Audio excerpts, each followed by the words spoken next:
여러분 고생이 많으십니다. 용산 주민 여러분, 저희들은 자유시민들의 모임인 심판연대에서 나왔습니다. 저희들은 심판하고자 합니다. 누구를?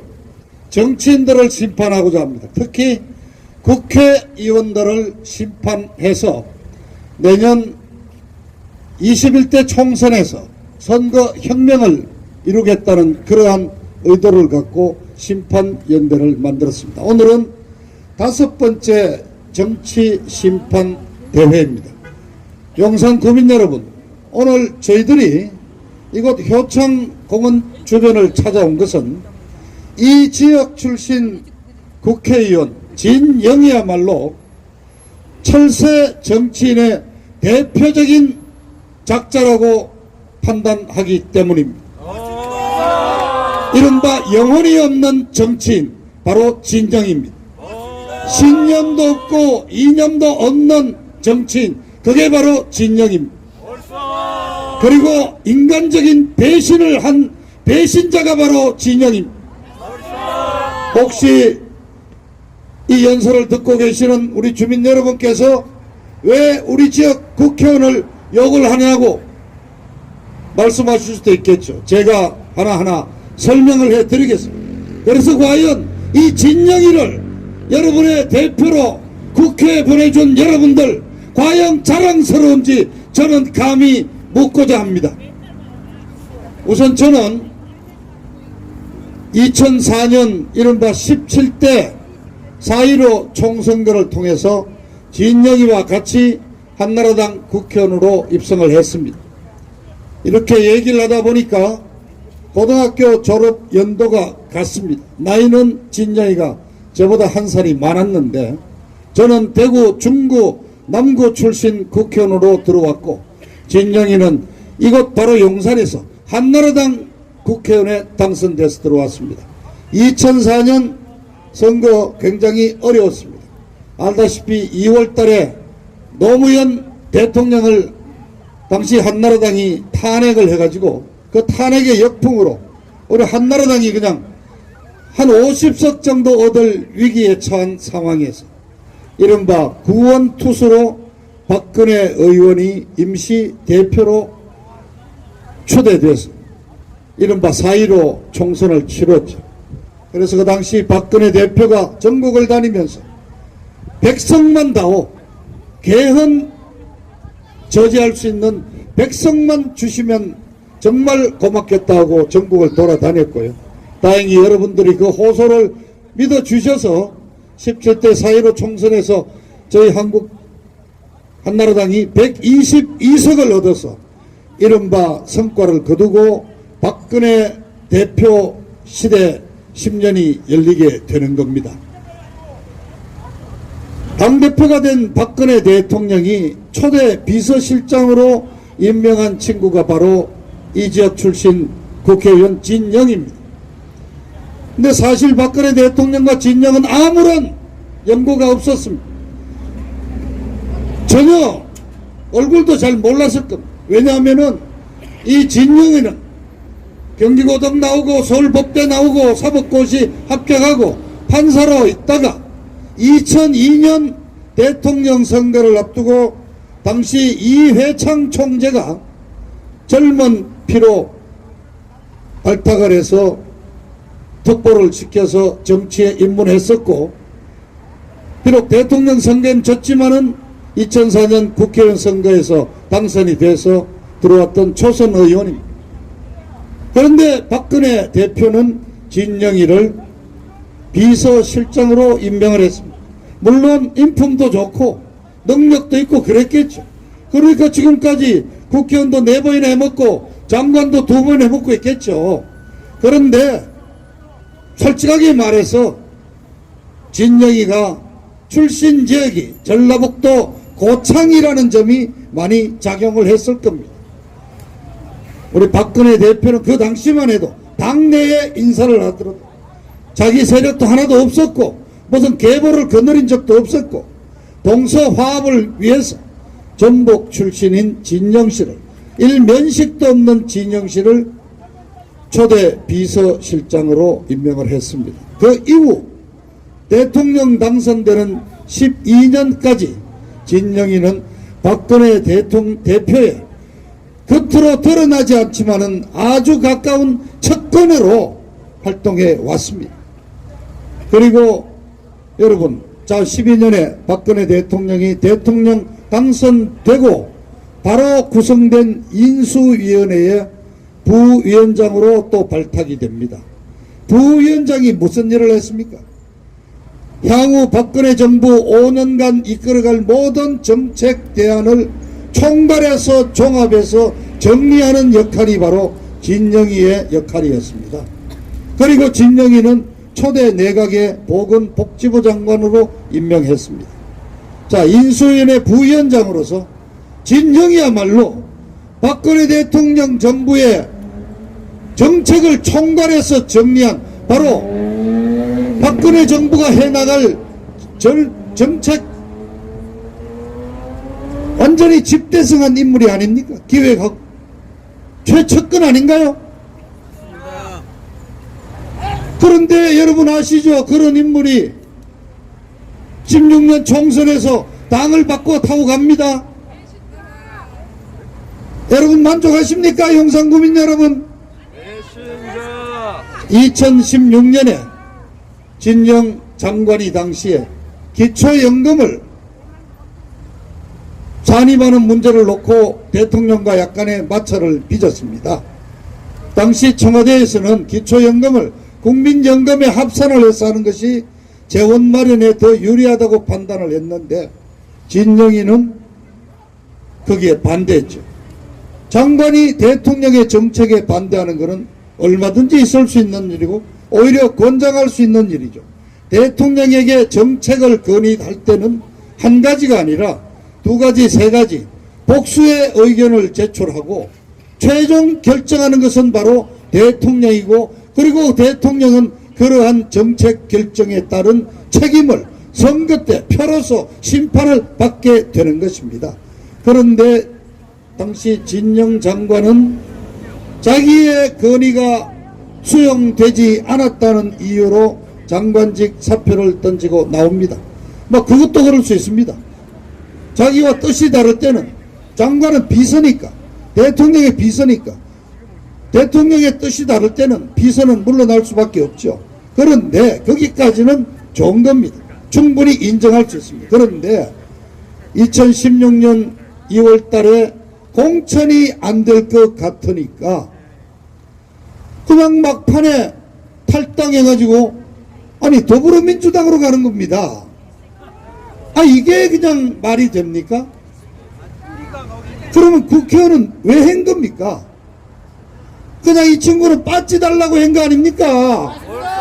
아무런 이념도 없고 신념도 없고 인간적인 어떤 의리도 없고 나는 오로지 빠지 달아보겠다고 그냥 하루아침에 정당 바꿔서 민주당으로 가서 국회 또 당선됩니다. 그리고 이번에는 2주 전에 이제 드디어 또 장관이 됐죠. 이제는 행안부 장관이 됐습니다. 능력이 정말 대단합니다. 아마 대한민국 수립한 이래 지난 70년간 많은 정치인이 있었지만은 당을 바꿔서 국회의원 하는 사람은 가끔 있었지만은 여당에서 야당으로 야당에서 여당으로 바꿔가지고 장관을 2번 하는 사람은 제 과문한 탓인지 잘 모르겠습니다. 없던 것 같습니다. 그런데 여러분 정확히 이해하십시오. 이번에 왜 장관으로 갔느냐? 더불어민주당에서 그냥 쫓아낸 겁니다. 운동권 출신 아니잖아요. 사법고시하고 이른바 더불어민주당 얘들이 보기에는 진정이도 적폐 중에 하나죠. 판사하고 호요식 하면서 국회의원 3번씩 해먹었으니까 내년에 여기 용산에 진영이 공천 안 주고 운동권 출신 하나 데리고 오도록 정해져 있습니다. 그래서 보너스로 준 게 행자부 장관 준 겁니다. 맞습니다. 자, 장관 자리가 그냥 국회의원 공천 대신에 그냥 먹고 떨어져라고 주는 뭐대 떡고물 정도입니까? 그게 지금 더불어민주당 얘들이 지금 저지르고 있는 이 국정 상황이 이런 겁니다, 여러분. 그 진영이는 국회의원 4번 해먹었고 장관도 한 번 더 해먹었고 아마 죽으면은 신도배에다 쓸 게 많아서 좋겠습니다. 그럼 초대 비서실장으로 12년을 모신 박근혜 대통령 하루아침에 그냥 얼굴 싹 닦아버리고 돌아서는 인간이 그 배신한 거 아닙니까? 그리고 탄핵에 찬성했고 정말 나 여기 우리 진영이 혹시 보좌관이라도 있다면 정말 묻고 싶습니다. 야 진영, 야 이 자식아, 나 정말 묻고 싶다. 박근혜 대통령 지금 감옥에서 2년 넘게 디스크 환자가 지금 나이 70에 여성 대통령이 고생하고 있는데 야 이 진영이 놈아, 너는 장관에 먹고 정말 집에 가서 밥 잘 먹고 잠 잘 자고 있냐 이 친구야. 개새끼! 여러분, 용산 주민 여러분, 죄송하지만 저는 오늘 진영이 친구였기 때문에 진영이 욕 좀 한 겁니다. 이런 정치인 또 뽑아줘야 합니까? 장관 시켜야 합니까? 용산 발전 많이 되셨습니까? 이런 친구 침 뱉어야 합니다. 여러분이 쫓아내야 합니다. 저희들이 오늘 이곳에 온 것은 지금 현재 20대 국회의원 300명 중에서 가장 어리없고 신념이 없고 영혼이 없는 대표적인 철새 정치인 진영이를 규탄하러 왔습니다. 여러분 불편하시지만은 분명히 저는 진실을 말씀드렸습니다. 바로 이런 자들이 대한민국의 국회의원으로 있는 그게 여든 야당이든 이런 자들이 정치판을 주무르고 우리의 지도자로 있는 한 대한민국의 발전이 있겠습니까? 그래서 멀쩡한 대통령 쫓아내고 그 당을 뛰쳐나갔던 자들이 또 다시 돌아오고 대통령 탄핵시켜 놓은 자들이 호요시가면서 지들은 또 영구 집권을 꿈꾸고 이것이 바로 지금 대한민국이 돌아가고 있는 현상입니다. 여러분 한 말씀만 더 드리겠습니다. 지금 패스트 트랙이라는 이상한 영어를 듣고 계시는데 제가 국회의원을 한번 지냈기 때문에 쉽게 설명해 드리겠습니다. 국회의원들이 법안을 발의합니다. 많은 법안이 발의합니다. 그런데 이해관계가 다르거나 여야 간의 입장이 다르거나 하면은 법안을 심의를 하지 않고 그냥 미루어 버립니다. 예를 들어서 지금 20대 국회는 내년 5월 말로 이제 1년 딱 남았는데요. 지금쯤 법안을 상정을 해도 심의하지 않고 한 1년 미루다 보면은 그냥 회기 만료로 법안이 폐기돼 버립니다. 이런 폐단을 막기 위해서 꼭 필요한 법안, 특히 민생에 관련된 법안, 국민들의 안전에 관련된 법안, 이런 법안들은 반드시 통과시키도록 만드는 제도가 패스트트랙, 쉽게 풀이하면은 고속도로에 태운 겁니다. 국도로 가지 않고 고속도로를 타고 가서 330일이 지나면은 무조건 본회의에서 통과를 시키도록 되어 있습니다. 그래서 다시 말하면은 민생에 관련된 중요한 법안은 반드시 발의하고 나서 1년 안에 통과시키도록 한 제도가 이 신속 법안 처리 제도인 것입니다. 그런데 여기에 이 더불어민주당이 3가지 법안을 올려놨습니다. 하나는 선거제도 개편안인데 연동형 비례대표라 그러는 제도고요. 또 하나는 공직자 수사비리처를 신설해서 수사기관을 하나 더 만드는 것이고, 또 하나는 검찰과 경찰의 수사권 업무를 조정하는 법안, 이 3가지를 이른바 신속 처리 제도에 올려가지고 통과시켰습니다. 그래서 330일이 최장 걸리도록 되어 있는데 아마 더불어민주당은 첫 번째 상임위원회 심사 180일을 최대한 당겨서 한 달 또는 두 달 정도 당기고, 두 번째 법사위원회 심사기간 60일을 거의 대부분 그냥 가는 날로 그냥 법사위 통과시키고, 그 다음에 본회의도 바로 통과시켜서 절반도 안 되는 한 180일 정도 안에서 늦어도 금년 10월까지 통과시켜서 내년 총선거에 써먹겠다는 말씀입니다. 간단히 설명을 드리죠. 연동형 비례대표제는 지금까지 우리는 지역별로 출마한 지역구 국회의원들을 뽑는 것이 위주였습니다. 그리고 전문성이 부족한 사람들, 특별한 이해단체 대표들을 넣기 위해서 비례대표라는 제도를 만들었는데, 현재 국회의원 300명 정원에서 지역구 출신 국회의원이 253명이고 비례대표는 47명에 불과합니다. 그래서 여러분들 투표장에 가시면은 국회의원 좋아하는 후보자에게 투표를 하고, 또 그 옆에 정당 투표를 합니다. 그 정당 투표 지지를 가지고 47명 정원인 비례대표를 곱하기 해서 배분을 합니다. 그렇게 해서 현재 당시 새누리당과 더불어민주당이 13명씩 비례대표를 가져갔죠. 그런데 이제는 국회의원, 지역구 국회의원 숫자를 28명 줄여서 비례대표를 75명으로 늘어났습니다. 그리고 정당 투표율을 가지고 국회의원 숫자를 정하도록 합니다. 예를 들어서 쉽게 지금 정의당이라고 있죠. 심상정이 하고 있는 정의당이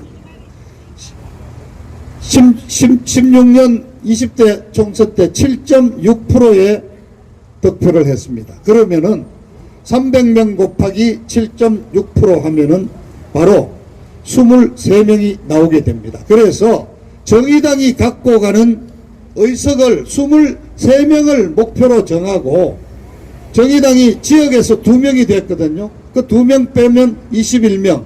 거기에 100% 하면은 비례대표가 150명 내지 한 200명 돼야 되기 때문에 절반 50%를 연동한다고 그래서 50% 하면은 21명의 절반 11명. 그래서 지난번 선거와 똑같이 정의당이 표를 얻으면은 지역구 2명의 비례대표 11명에서 13명의 국회의원을 얻도록 되어 있습니다.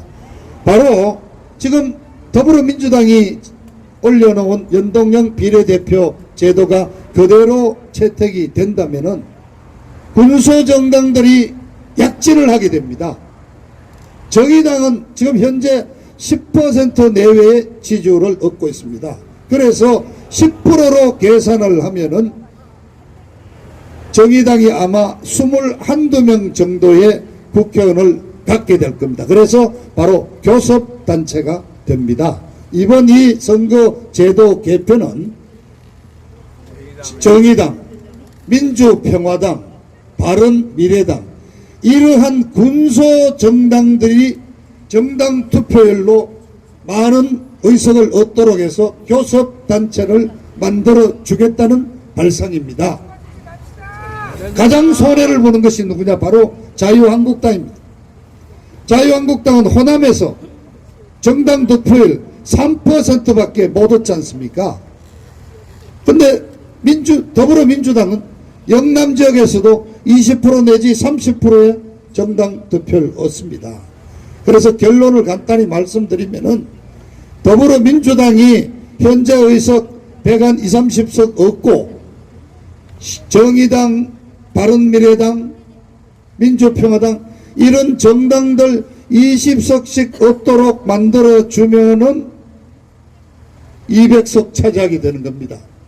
그래서 자유한국당은 아마 80석 내지 맥시멈 90석을 얻지 못하도록 만들기 위한 국회의원 배분 법안이 이른바 연동형 비례대표제입니다. 그런데 어떻게 국회의원을 배분하는지 엄청 복잡합니다. 그 방식에 우리가 중학교 고등학교 때 배웠던 방정식이 6개가 들어가고 더하기 빼기 곱하기 나누기 분수 이런 수학 기호가 16개가 들어가는 방식입니다. 국회의원도 몰라요 현재. 그러니까 정의당의 심상정이가 뭐라 그랬습니까? 이런 복잡한 방식 국민 너희들이 알 필요가 뭐 있냐? 텔레비전 사다가 켜면 소리 나오면 화면 나오면 됐지 그 안에 부속품이 몇 개가 들어가는지 알 필요가 있느냐? 이렇게 주장을 하지 않습니까? 이거야말로 진짜 우리 유권자들을 개돼지로 보는 거 아닙니까? 그래서 용산 구민 여러분, 저희들은 우리가 들고 있는 이 부호대로 우리는 총알도 없고 가빈총도 없습니다. 다만 우리는 유권자로서 투표를 가지고 있습니다. 표로서 정치인들 심판하겠다고 나와서 여러분에게 호소합니다. 여러분 동참해 주십시오. 우리는 깨어난 자유 시민으로서 우리가 가진 고귀한 투표 용지로서 정치인들을 심판하겠습니다. 다시는 진영이 같은 정치 철새, 배신자, 영혼이 없는 정치인, 국회의원 배째에만 욕심을 부리는 이런 쓰레기 같은 정치인들이 용산 바닥에 발붙이지 않도록 여러분 정신 차려 주시기를 간곡히 부탁드리면서 간단히 줄이겠습니다. 감사합니다.